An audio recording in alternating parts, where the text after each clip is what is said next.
We're getting closer to the new year, and a lot of great fights have been made recently, but I'm going to do something a little bit different today. Instead of talking about my most anticipated fights of 2024, I'm going to discuss the fights that I don't want to see in 2024. These are fights that have either been made, and I can't stand the fact that they've been made, or people are talking about them being made. They're in the works. There have been some conversations here and there, and they're either not competitive, they're just meaningless, they're pointless, or I just think fans are crazy to want to see them in the first place because, I think they're evil. Some of these fights are just straight up evil or selfish or wrong, okay? So we're going to discuss the worst fights that could be made in 2024. UFC, if you see this video, don't make any of these fights. Let's get into it. The first one being any Tony Ferguson fight at all. Okay, that's right. I don't want to see Tony Ferguson fight ever again. I don't want to hear any nonsense about Tony Ferguson ending on a win. Let's just get him a win and then he can retire. We just need him to end on a win, man. This guy has lost 7 fights in a row. Every single one has been either dominant or vicious. And I'm talking about this photo that I have on screen of Tony Ferguson catching a front kick to the face against Michael Chandler. Every single time I hear someone say something to the effect of, let's just get Tony in there against Jim Miller at UFC 300 and call it a day. This is what I'm imagining in my head. You want to see this guy get in the cage again. You want to see this guy go through a training camp again? For what? Just so that you can sit there and have an hour of fleeting happiness to clap for Tony Ferguson to say, we did it? Are you out of your mind? That's how selfish you guys are? You want to see Tony come back just so you can have an hour of fleeting happiness?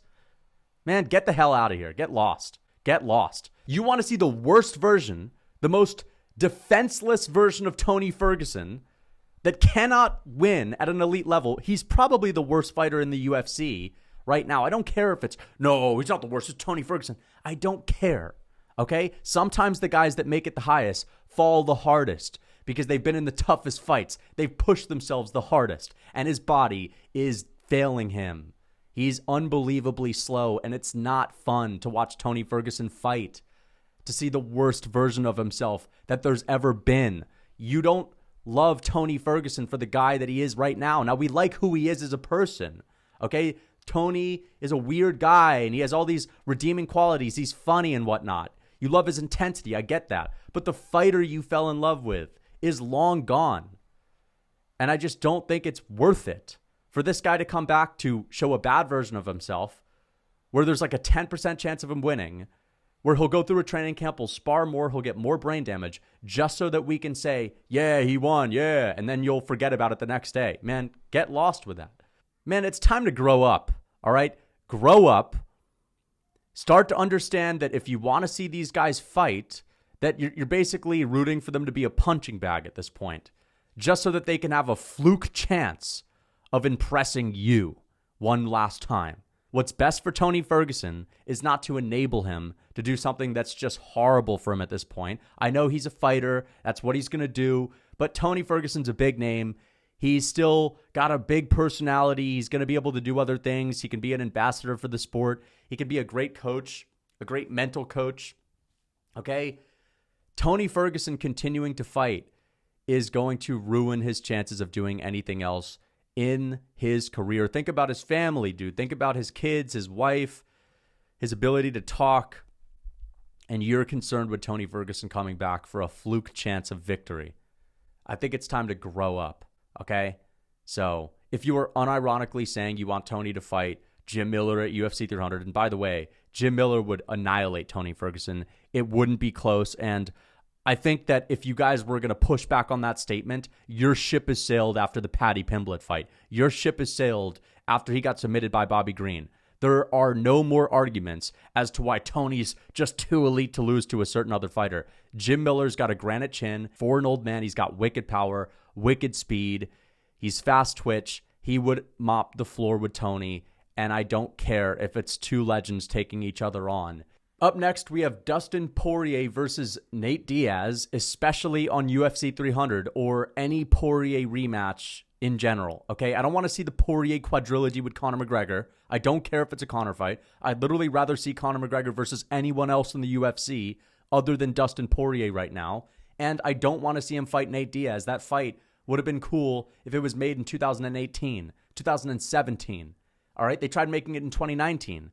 It's done. The ship has sailed. I don't want to see Nate Diaz coming back to the UFC to fight anyone unless it's Conor McGregor, just because there's a history and they're both washed. And it would be okay to see Conor fight someone that's washed. I don't want to see Nate Diaz continue to take on these uphill battles where we know he's going to lose. We know he's going to get out damaged. And, speaking of Nate Diaz, he's not even entertaining at this point in his career. And I think a lot of you guys would agree with that. People expect Diaz to go out there and put on a war like he did against Conor in their rematch, like he did with Michael Johnson. But let's be honest, this guy, half the time he's in the cage, half the time he's in the ring, he's putting his back up against his opponent. He's standing 15 feet apart from them, and he's doing anything but engaging because he copes with the fact that he's losing his fights all the time and wants to take less damage so that he has time to sit on the outside and flip them the bird and get the fans going, yeah, I'm the real winner. I'm the real winner. Yeah, sure. Nate Diaz is boring. He's not a guy that brings a war anymore. The Diaz fans act like this guy's the most entertaining fighter in the game.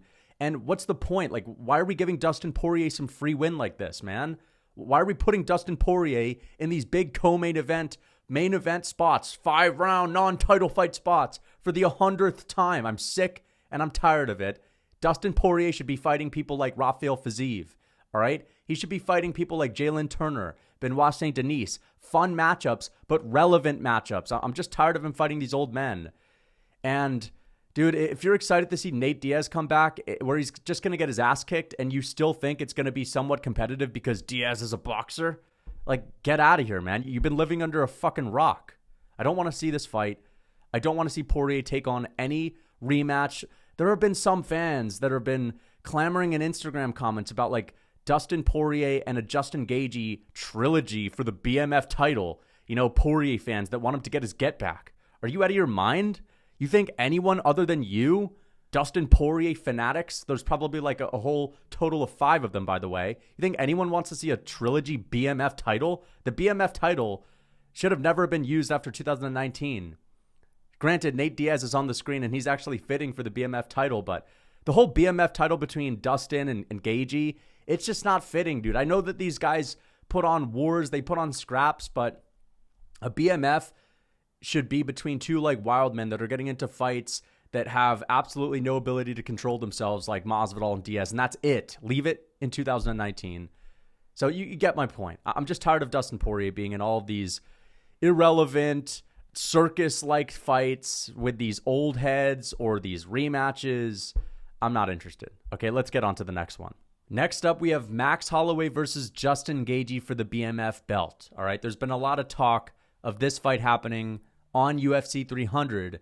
And if you're a real Max Holloway fan or just a Max Holloway fan in general, and you want this guy to regain an undisputed title, wouldn't you rather him just stay at 145 where he's on a 2-fight win streak? He's on the cusp of getting a title shot. And get this, if he sits out a little bit and Ilia Topuria beats Volkanovski, because Volkanovski's the reason why Max Holloway can't get a title shot anymore, because we've seen that fight 3 times. If there's a new champ, he's right there for the title shot. Ilia Topuria, Max Holloway in Spain. Why the hell is he going to go up to 155 to fight Justin Gaethje in some meaningless side quest BMF belt fight? Who the hell wants to see that? I get it. It would be fun.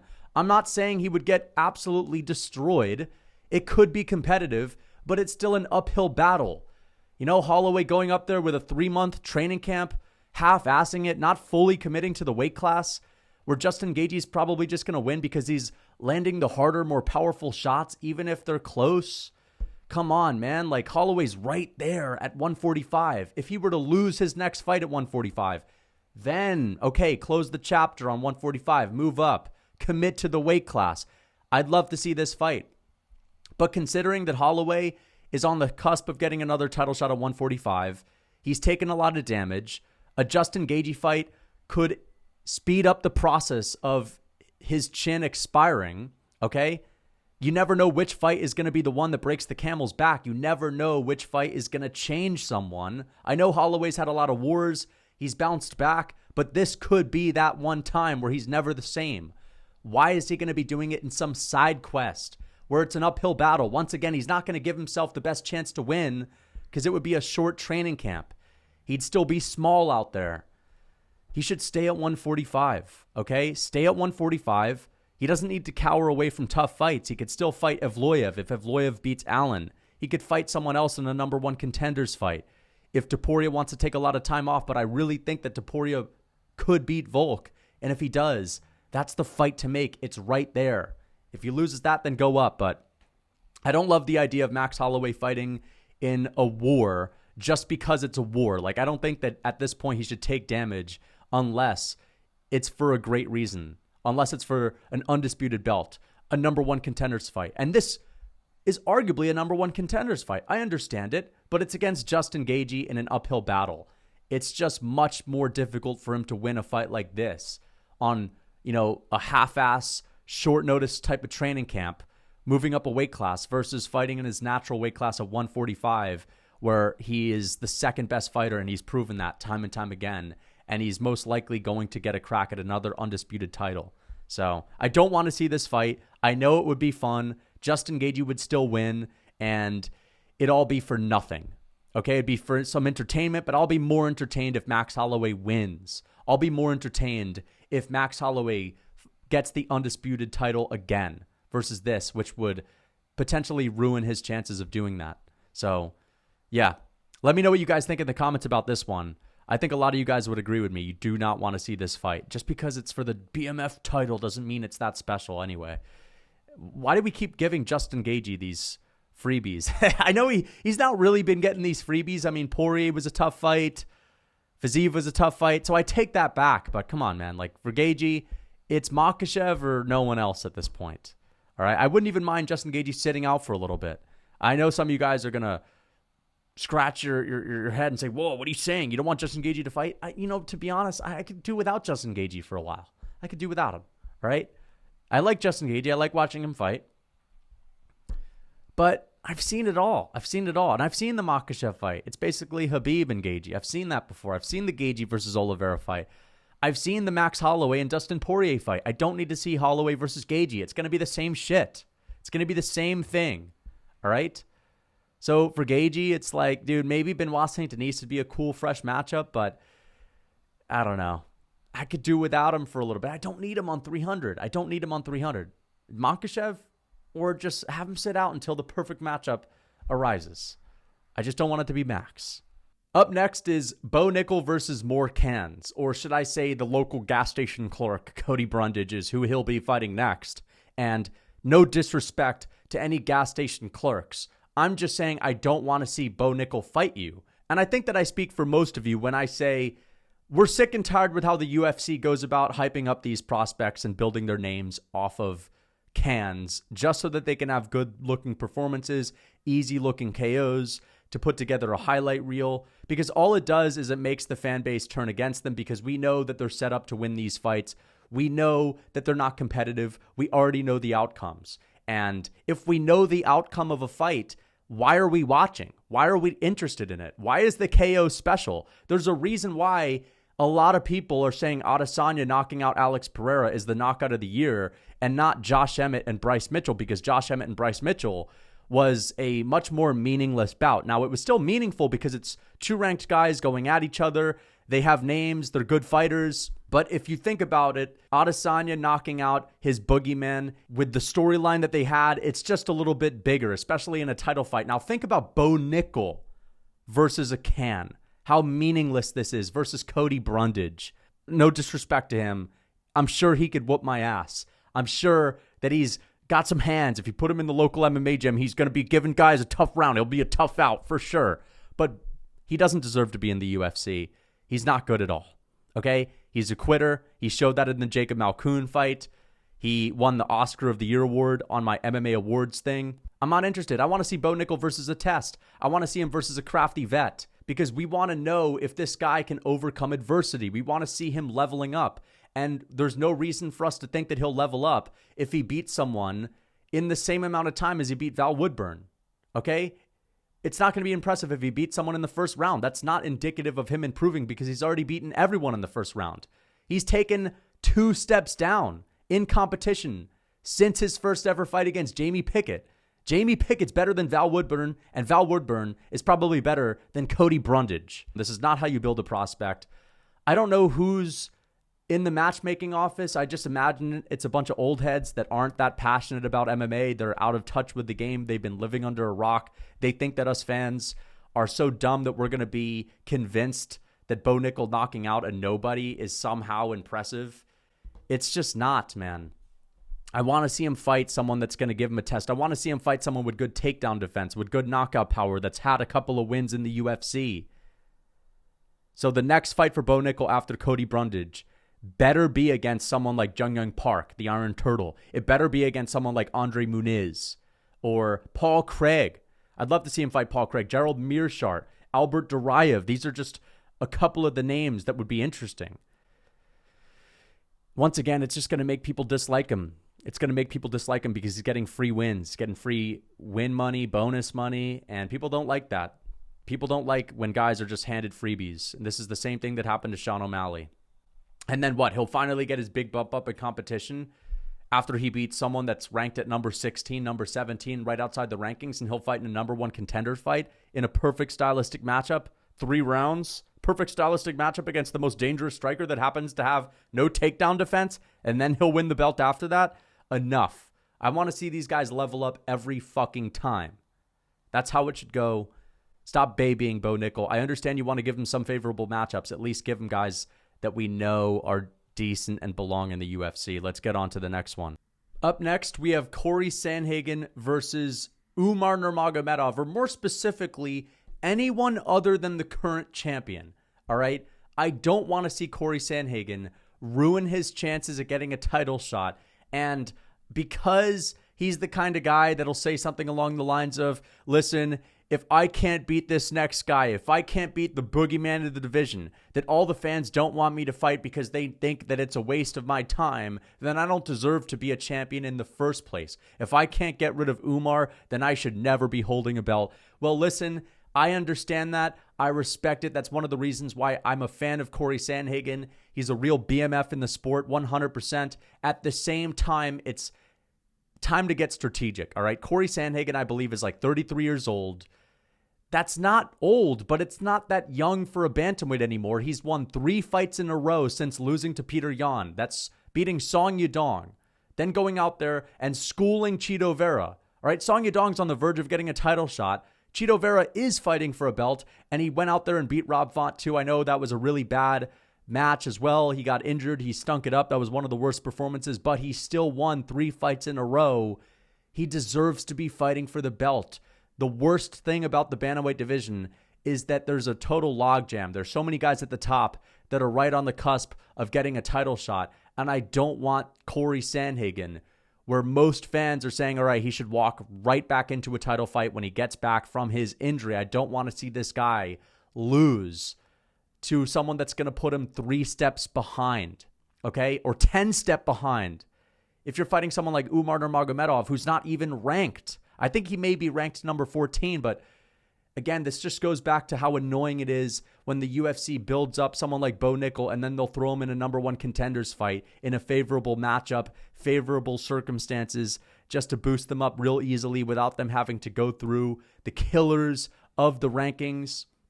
Corey Sandhagen has proven himself. He's done his work. He's put in his miles. I don't want to see this guy fight anyone else other than Sean O'Malley or Chito Vera in a rematch, or Merab if Merab wins the belt. He should be fighting for a title next. A fight is going to age you. A fight is going to lead to more injuries. You just got off of one injury. You want to be as fresh as you could possibly be for your title shot. And this is one of the very rare circumstances in which I believe sitting out is the right thing for him to do. And he should be campaigning on the sidelines. Umar missed his freaking chance by pulling out of the last fight.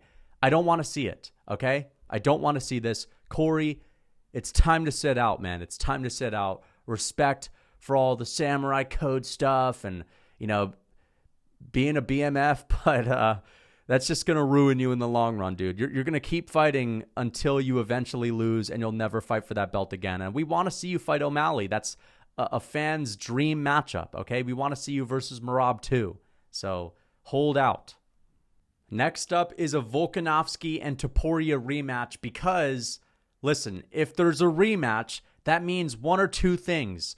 One, which would be the better circumstance, that means that Volk wins in an incredibly close fight some people call robbery, and it's such a good fight that the UFC makes it again because that's what the fans want, all right? And Volk fans are going to be saying, respect to Topuria, I want to see that ran back. No, I don't want to see that ran back. You already know that's just the UFC trying to get Volk out of there. And if it's for the second reason, that's obviously because Volkanovski would have lost the first time, and he would be given the second fight the opportunity to fight him again because he's the long reigning featherweight champ that was just beat. But you already know if Volk loses the first fight, especially if it's by KO, he's probably going to get knocked out again in the rematch. And that would be 4 losses out of his last 5 fights.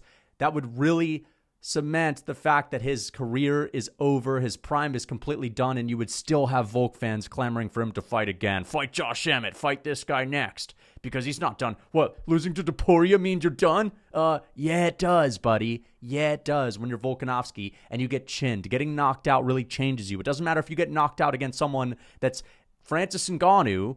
Okay? It doesn't matter if you get knocked out by the best fighter in the world. It's the same thing on your brain. It damages you just as much as getting knocked out by the local bum. I hate that. Now, I understand getting caught by the local bum, the local homeless man, is a little bit more difficult if you're really skilled, right?